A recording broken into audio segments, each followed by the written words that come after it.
lesson 1 in this series, I talked about diatonic sevenths and also adding the ninth and flat ninth to dominant seventh chords. So in this lesson, I want to look at upper extensions a bit more, and I'm going to talk about adding a ninth to major seventh and minor seventh chords, and to the dominant sevenths as well as the ninth and flattened ninth, I'm going to look at adding the 13th and flattened 13th.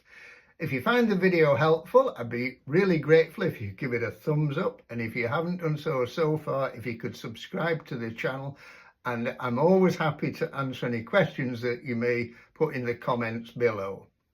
There's a PDF available to go with this lesson, and the link is in the description below, and it contains all the examples in this lesson in all 12 keys. Let's look at the chords 2, 5 and 1 in the key of C major.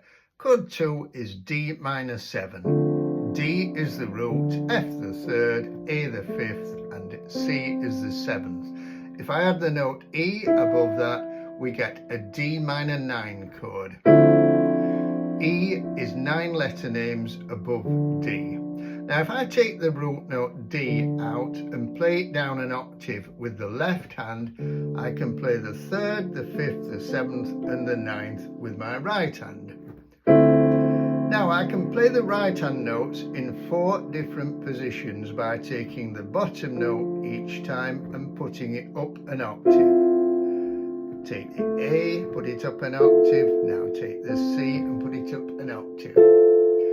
Now I'm calling those 4 different positions rather than inversions, because inversions means when you play a note other than the root in the bass. First inversion means when you play the third of the chord down in the bass, in other words in the key of D minor 7, that would be F.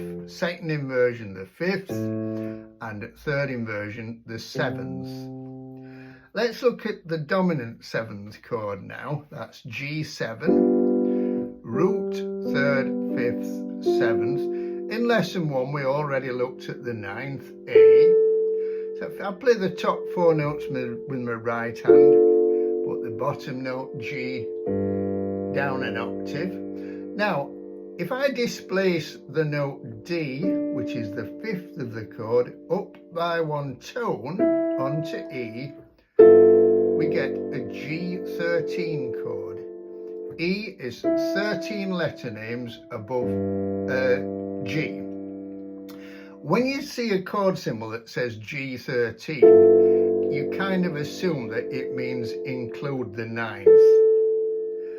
And once again, we can play the right hand notes in 4 different positions by taking the bottom note, displacing it up an octave. So you could play that position, that one.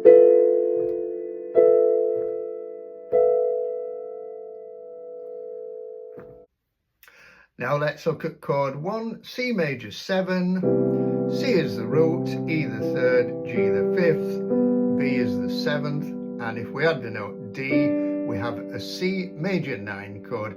D is 9 letter names above C. If I take the root out again, play it down an octave with the left hand, play the third, fifth, major 7th and 9th with the right hand, I can then once again play the top 4 notes in 4 different positions.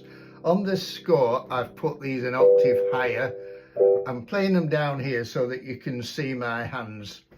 So you take the bottom note E, put it at the top. Now take G, put it at the top.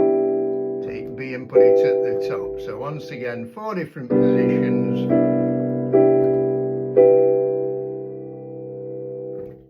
So now let's look at how these chords join together in a 2-5-1 chord progression.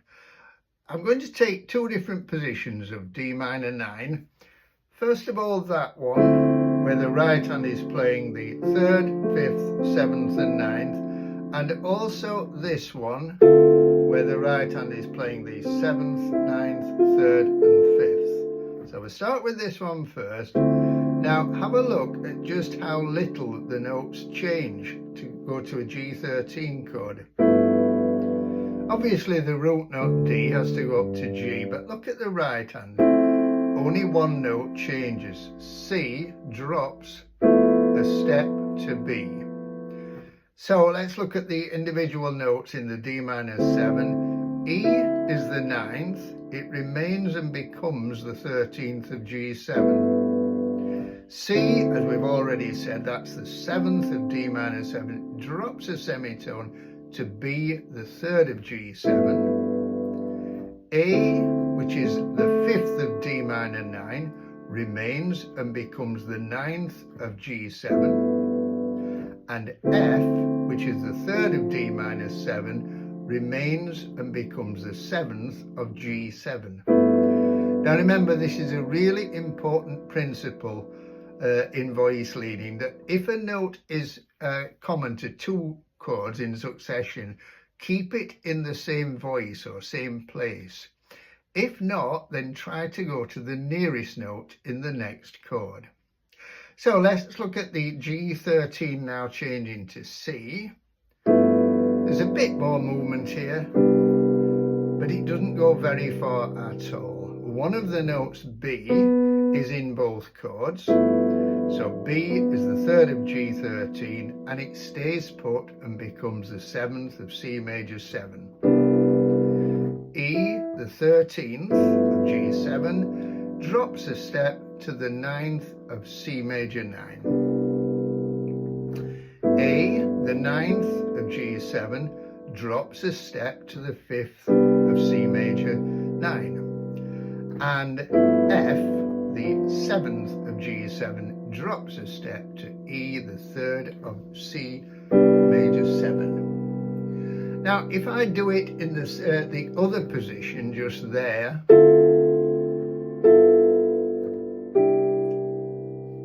I've changed the position, but the voice leading is identical. A, the 5th of D minor 7, remains to become the 9th of G13, which drops to the 5th of C major 9, and so on. Now let's tweak that chord progression slightly by using a flattened 9th and flattened 13th on the dominant chord. So in lesson 1 we looked at a G9 chord and said that you could also flatten the 9th, so A flat instead of A. In this lesson so far we've introduced the 13th on the dominant chord, so that's E on a G7 chord. And just as you can have a flattened 9th, you can also have a flattened 13th. So let's put the flattened 9th and flattened 13th into the 2-5-1 chord progression that we've just been looking at, and you get this. Now let's look at the right hand notes and think of these notes as 4 voices in a choir. And look what each voice is doing. The top voice is just going down in semitones. So E is the 9th of D minor 9, it drops to the flattened 13th of G7 and to the 9th of C major 9. The next note down, C, is the 7th, which drops a semitone to B, the 3rd of G7, and then remains to become the 7th of C major 7. The note A is the 5th of D minor 9. That drops a semitone to A flat, the flattened 9th of G7, and that drops a semitone to G, the 5th of C major 7. And then finally F, the 3rd of D minor 9, remains where it is to become the 7th of the dominant 7th chord, and then it drops a semitone to the 3rd of C major 7. So once again we have this very smooth voice leading, following the 2 important principles that if a note is common to 2 successive chords, keep it in the same place, and if not, move to the nearest note in the next chord. So let's look now at a 6-2-5-1 chord progression in the key of C major. Chord 6 in a major key is another minor 7th chord, and I'm going to put a 9th on that. On chord 5, I'm going to use what we call a suspension.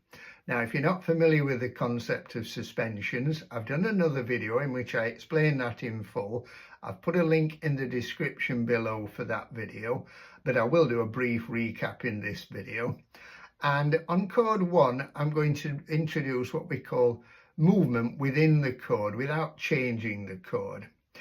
Chord 6 in the key of C major is A minor 7, A, C, E and G, root 3rd, 5th and 7th. If I add the note B, which is 9 letter names above A, we have A minor 9. And I'm going to use the same two voicings that I use for D minor 9. That is this one with the right hand playing 3rd, 5th, 7th and 9th. And this one with the right hand playing 7th, 9th, 3rd and 5th. I'm going to play that one down here though.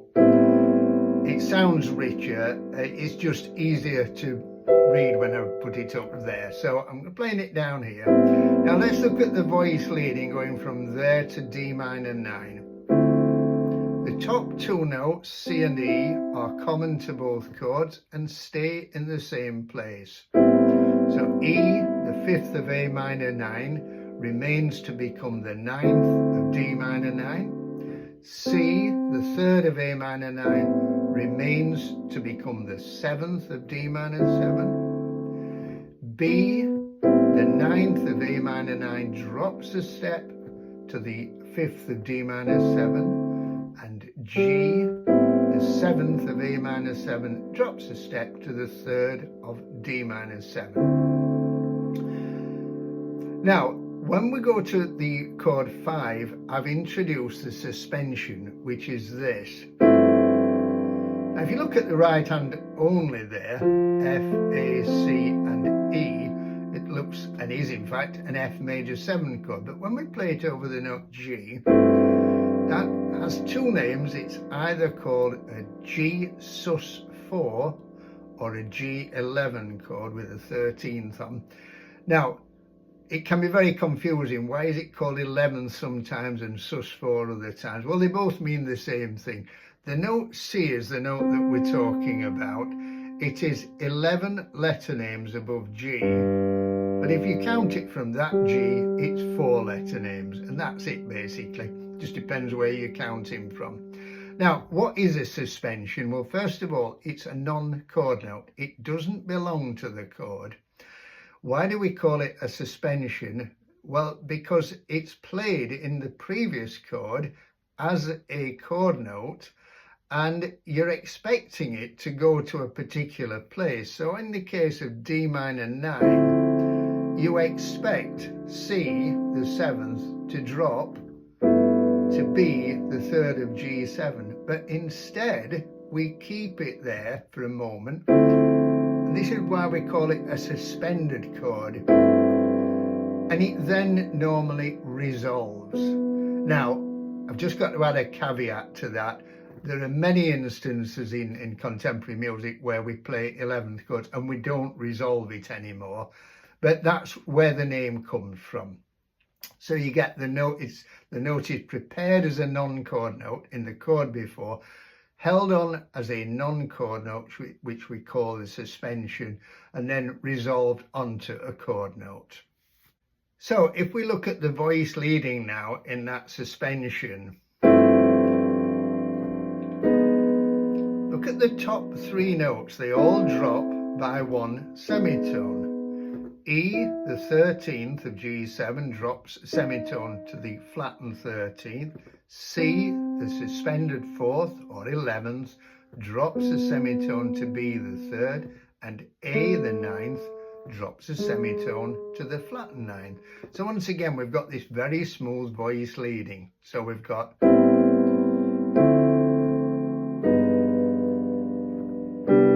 Now we've gone on to the C major 9 chord there, and very often when you get a major 9 chord like that, say if you're accompanying a melody where it's a long note or a rest, you want to create some kind of movement in the chord but without actually changing the chord. Well, this is something that's done a lot. We have this movement where the 9th drops a step to the root, and at the same time the major 7th drops a step to the 6th. So, by the way, it's convention to call that note on a major chord a 6th. It's 6 letter names above C, whereas a note that is 6 letter names above the root in a dominant 7th, at G7, that's 6 letter names above G. We call it a 13th. And again, it's all about where we're counting from. So if it's a dominant chord, we call it a 13th. If it's a major chord or a tonic minor, then we call it a 6th. And of course, you could play this in the other position. The voice leading is exactly the same. So that would be this.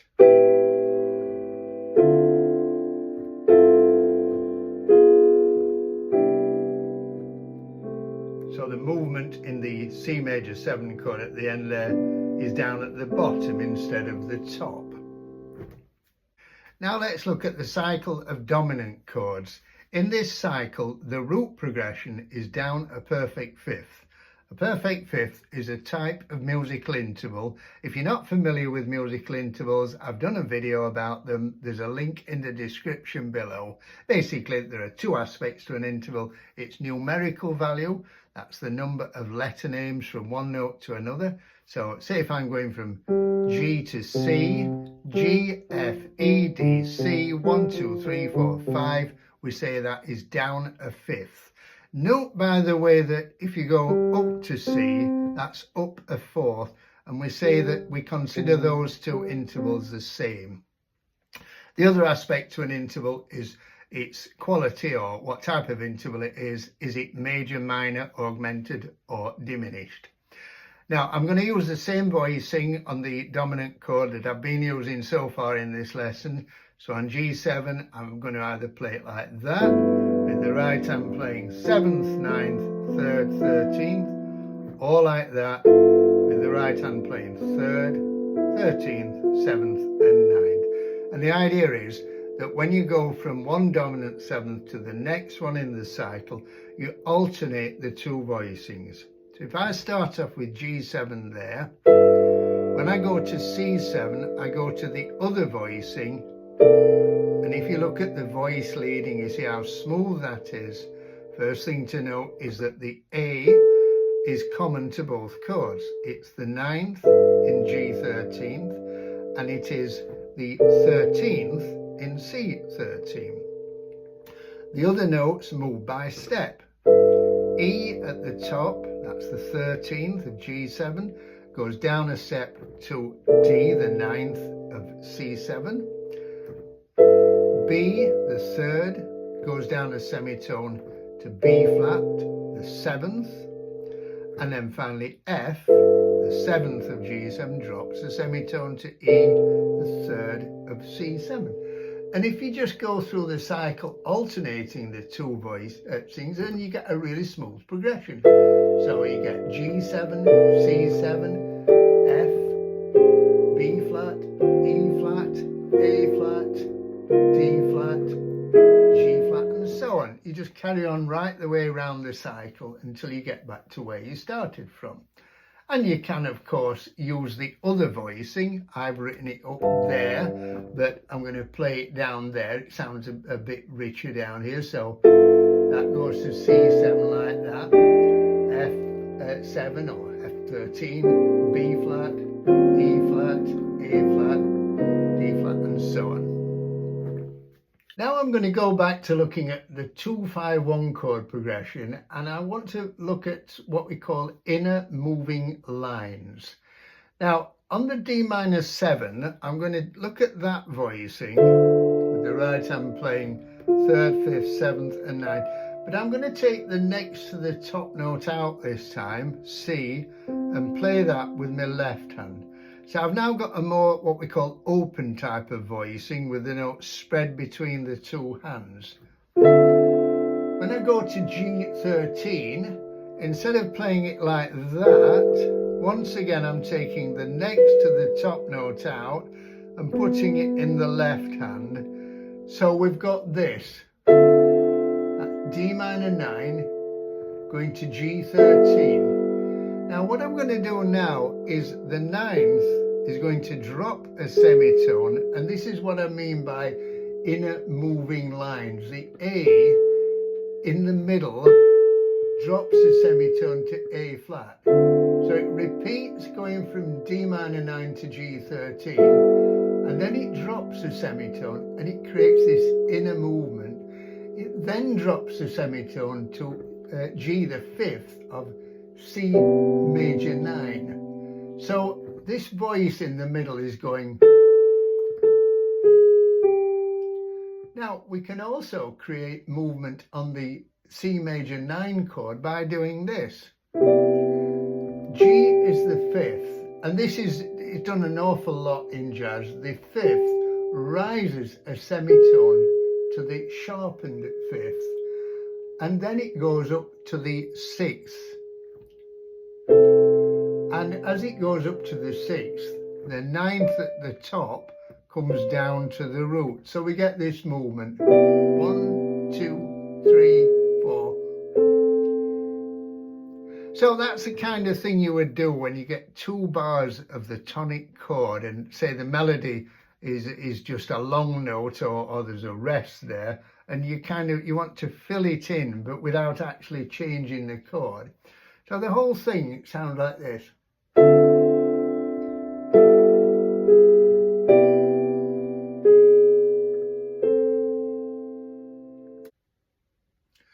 You could also do it starting with the D minor 7 voicing, taking that voicing, taking the third away from the right hand, putting it in the left hand, and then you could go to G13 in that voicing. So what I've done there is taken the right hand voicing, taken the next to the top note F out, put it in the left hand. And then you can have the moving line going from the 13th to the flattened 13th down to the 9th of C major 9. Now, I can then create movement by having the major 7th and 9th going to the 6th and root, but also have 2 chromatic passing notes like this.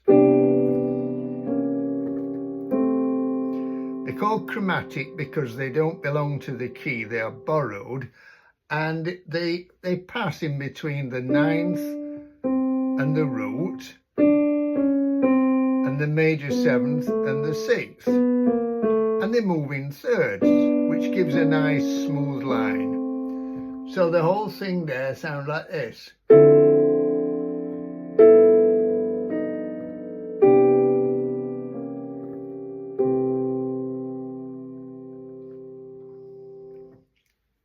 Now let's have another look at a 2-5-1 chord progression, but this time with a flattened fifth substitute for the dominant chord. If you don't know what a flattened fifth substitute chord is, I have done another video in which I explain the concept, and there is a link in the description below. If we look at a G7, that's chord 5 in the key of C, it contains a particular interval between the 3rd and the 7th. It's called a tritone because those 2 notes are 3 tones apart. That's 1, 2, 3 tone. And it's a very unstable interval and has a very strong feeling of tugging away, wanting to resolve to that, which is a nice stable interval. So the 3rd of G7 feels like it's tugging towards the root of C. The 7th of G7 feels like it's tugging downwards to the 3rd. If we look at this chord, D flat 7, now D flat has a root, a flattened fifth above G. Fifth above G is D, a flattened fifth above is D flat. If we have a 7th chord on D flat 7, and you look at these 2 notes, the 3rd and the 7th, if I then turn them upside down, they are exactly the same 2 notes that you have in the G7 chord. And you can usually substitute a D flat 7 chord for a G7 chord. If you actually played a D flat 7 with an altered fifth, a flattened fifth, that contains exactly the same notes as G7 with a flattened fifth. So in the 2-5-1, instead of playing D minor 7, G13, C major 9, I'm simply going to drop to D flat. To begin with, I'm just going to do a D flat 9 voicing here, and then going to C major 9. So let's look at the voice leading. The F is common to both chords, so it stays put. The A goes down a semitone, as does the E flat, the E to E flat, and as does the C to B. So once again, we've got very smooth voice leading. Now, I didn't put the 13th in then on the D flat 7, but we can do, of course. Let's try this now. Instead of going to there, I'm going to raise the 5th up to the 13th. And then instead of coming down there to C major 9, I'm going to go on to this voicing. So we get this now.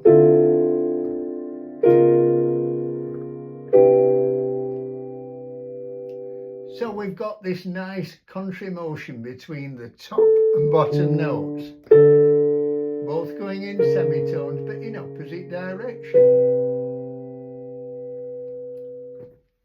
Now let's look at a 3-6-2-5-1 chord progression in the key of C major, but with a secondary dominant 7th on chord 6.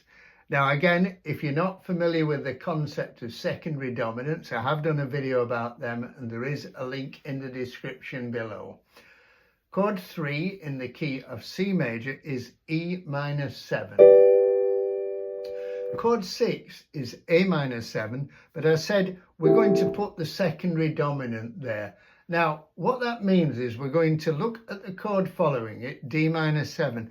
We're going to what's often referred to as tonicize it. We're going to make that the new temporary tonic chord, and therefore instead of preceding it with A minor 7, we're going to precede it with the dominant 7th in the key of D minor, which is A7.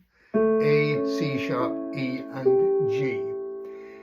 Now on that chord though, I'm going to have a flat 9th and the 13th. So I'm going to have this voicing on the A7. Now that's a particularly nice voicing. The left hand has got the root and the 7th. The right hand has got the 3rd, and then it's got the 13th and the flat 9th. So before I've been dealing with the flat 9th and the flat 13th like that. This time I've got this combination, that is the 13th and the flat 9th. This is what I played in the introduction, where I just put a bit of rhythm in it. So let's just go back. On the E minor 7, I'm doing a very simple voicing. I'm not putting any upper extension. I'm just doing root there, 5th, 7th, 3rd just there. Then I'm going to the voicing on the A7 that I've just been talking about. If you look at those 3 notes on their own, by the way, they are an example of what we call an upper structure triad. Now, I've talked about them in previous videos, and I'm going to be talking about them more in this series later on. But it's just basically, if you look at those notes, if I rearrange them, you could say, well, that looks like an F sharp major triad or G flat major triad, which it does. Played over the A and the G, it gives a really good sound that. So we're going to be looking at that quite a bit more. Now, the reason I've chosen that is when we go to D minor 7, I can just move everything down by 1 semitone. So I'm keeping that same structure.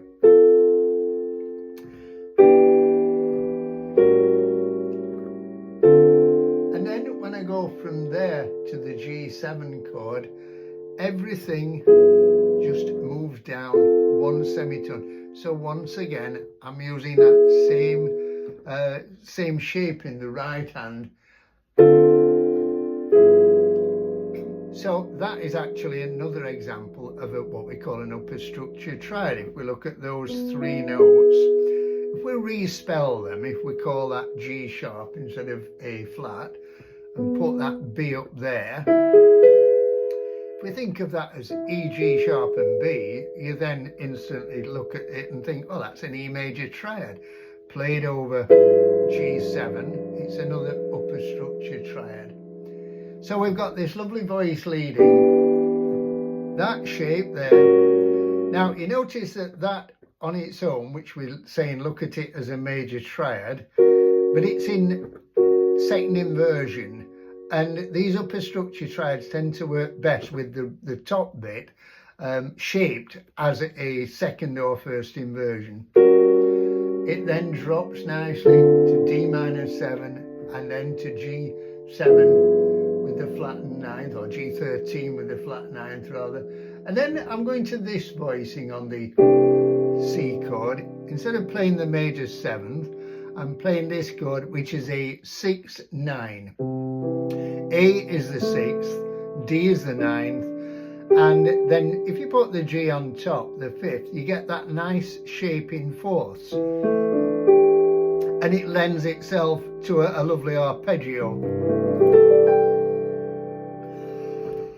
So the last thing that I want to look at in this video is using the voicings that we've been talking about, but instead of playing them, say like that, with the left hand playing the root, the right hand the chord, the left hand playing the root followed by the chord in a kind of stride accompaniment style. So it would be particularly useful, say, in a ballad. So you could play the 1, 6, 2, 5 like this: root, chord, root, chord, root, chord, root, chord. Now you can vary that by, instead of just going root, chord all the time, go root, chord, and then play the next chord followed by its root. Same again on the 2, 5. When you do that, you feel the nice smooth voice leading, say the D minor 9 going to the G13. And then another variation is, instead of going root, chord, reverse it, go chord, root, root. So chord, root, chord, root, chord, root, chord, root. Okay, hope you found that useful. Don't forget that there is a PDF available and it's got all the examples that we've done in this lesson in all 12 keys. The link's in the description below. Hope to see you in the next video, and we'll be looking at minor 2-5-1 chord progressions. We'll be looking at some more upper extensions and the upper structure triads, things like that. See you in the next video.